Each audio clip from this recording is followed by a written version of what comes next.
প্রকৃত নাস্তিককে এ প্রসঙ্গে শ্রী শ্রী ঠাকুর মহারাজ বলছেন, যাহারা মৃত্যুর সঙ্গে সঙ্গেই জীবনে সুখ দুঃখ সব ফুরাইয়া যায় বলিয়া মনে করে, তাহারা দেহকেই আমি বলিয়া জানে এবং বিশ্বাস করে।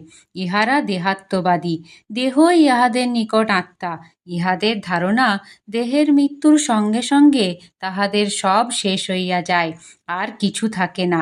এই জন্য ইহারা মনে করে যতদিন জীবিত থাকা যায় ততদিন যে রকমই হোক খুব সুখ ভোগ করিয়া নিবে।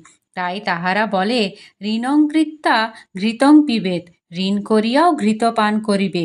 যাহারা দেহাত্মবাদী, যাহারা নিজের আত্মার অস্তিত্বে বিশ্বাস করে না, তাহারাই প্রকৃত নাস্তিক। যাহারা ঈশ্বর মানে না বা বিশ্বাস করে না, তাহারা প্রকৃত নাস্তিক নয়।